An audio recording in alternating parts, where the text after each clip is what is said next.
ஆளுநர் ஆர்.என். ரவியின் செயல்பாடுகளை கண்டித்தும் திமுக சட்டத்துறை மாநாட்டில் தீர்மானம்.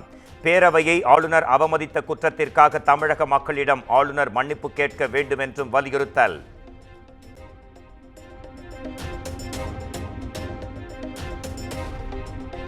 தமிழ்நாட்டைச் சேர்ந்த எழுத்தாளர்கள் ஞானபீட விருது மட்டுமல்லாமல் நோபல் பரிசு வெல்வதையும் இலக்காக கொள்ள வேண்டும். திராவிட மாடல் அரசால் தமிழ் இலக்கியங்கள் சர்வதேச அளவில் அங்கீகாரம் பெற்றுள்ளதாகவும் முதலமைச்சர் மு.க. ஸ்டாலின் பெருமிதம்.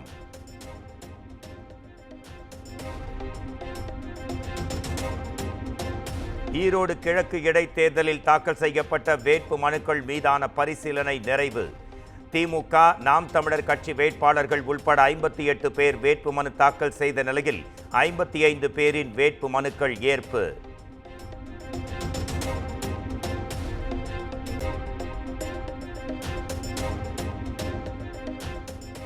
பொங்கல் பண்டிகை விடுமுறை முடிந்து சென்னை திரும்பும் மக்கள்.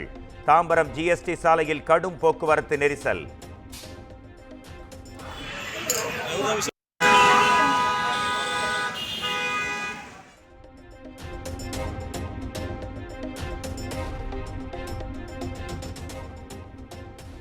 திங்கட்கிழமை காட்டாங்குளத்தூர் தாம்பரம் இடையே சிறப்பு ரயில்கள் இயக்கப்படும். பொங்கல் பண்டிகை முடிந்து சென்னை திரும்புவோர் வசதிக்காக தெற்கு ரயில்வே அறிவிப்பு.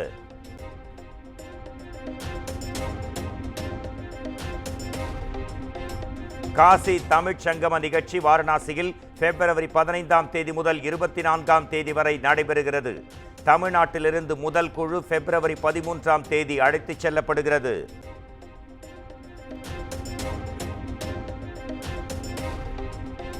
சென்னை தாம்பரம் அருகே அடுத்தடுத்து அரங்கேறிக்கும் செயின் பறிப்பு சம்பவம் பெரும் அதிர்ச்சியை ஏற்படுத்தியுள்ளது.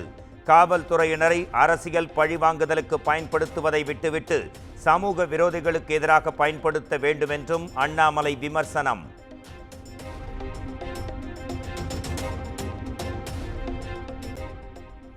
தமிழ்நாட்டு மக்களை குடிக்கு அடிமையாக்கியதுதான் திராவிட மாடல் அரசின் சாதனை.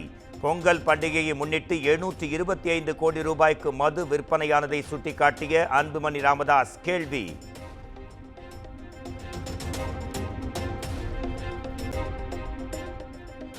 பிரதமர் நரேந்திர மோடி தலைமையிலான பாஜக அரசால் அரசியல் சட்டத்திற்கு ஆபத்து. துணை முதலமைச்சர் உதயநிதி குற்றச்சாட்டு.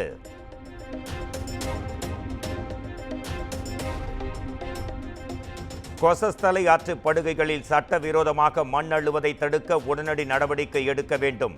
மாவட்ட ஆட்சியர், அரசு துறை அதிகாரிகளுக்கு சென்னை உயர்நீதிமன்றம் உத்தரவு.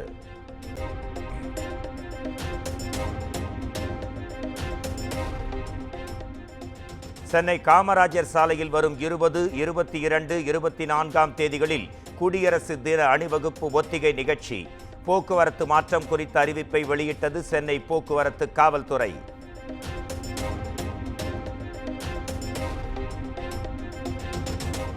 காவல்துறையினரின் தடையை மீறி திருப்பரங்குன்றம் மலைக்கு மேல் ஆட்டுடன் சென்ற இஸ்லாமியர்களால் பெரும் பரபரப்பு.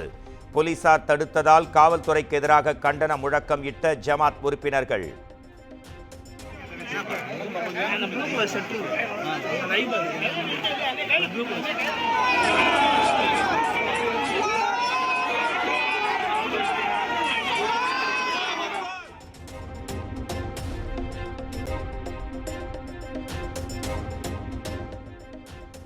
புதுச்சேரியில் சீற்றத்துடன் காணப்படும் கடல். ராட்சத அலைகள் எழுவதால் பொதுமக்கள் கடலில் இறங்க தடை.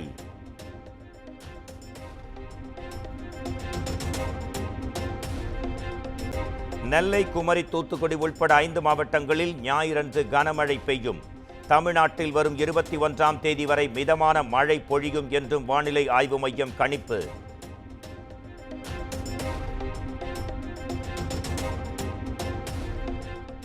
கோல்கட்டா பெண் மருத்துவர் கொலையில் சஞ்சய் ராய் குற்றவாளி என தீர்ப்பு. வரும் 20ஆம் தேதி தண்டனை விவரங்கள் வெளியிடப்படும் என சியால்டா நீதிமன்றம் அறிவிப்பு.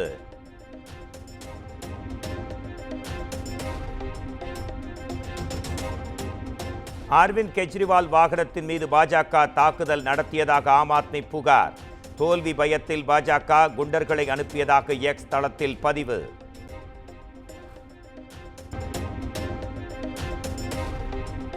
நாட்டில் சக்தி வாய்ந்தவர்கள் ஏழைகள் வீடுகளை ஆக்கிரமிக்கும் நிலை அதிகரித்திருக்கிறது.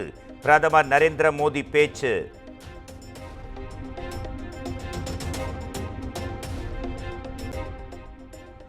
இந்தியாவில் அம்பானி, அதானி, RSS அமைப்பினருக்கே அதிக அதிகாரம் வழங்கப்பட்டுள்ளது. அரசியலமைப்பு பாதுகாப்பு மாநாட்டில் மக்களவை எதிர்க்கட்சி தலைவர் ராகுல் காந்தி பேச்சு.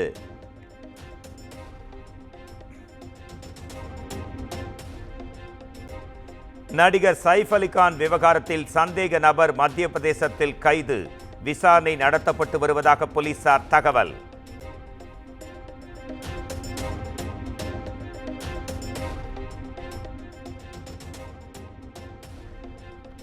சாம்பியன்ஸ் டிராபி தொடருக்கான இந்திய கிரிக்கெட் அணி அறிவிப்பு. ரோஹித் சர்மா தலைமையிலான 15 வீரர்களை கொண்ட பட்டியலை வெளியிட்டது BCCI.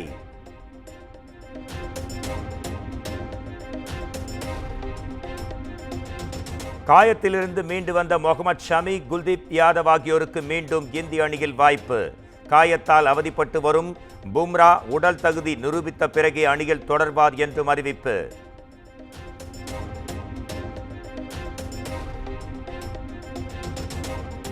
ராஜேஸ்வர் காளிசாமி இயக்கத்தில் மணிகண்டன் நடிப்பில் உருவாகியிருக்கும் குடும்பஸ்தன் திரைப்படம். யூடியூபில் வெளியான படத்தின் ட்ரெய்லருக்கு ரசிகர்கள் மத்தியில் நல்ல வரவேற்பு.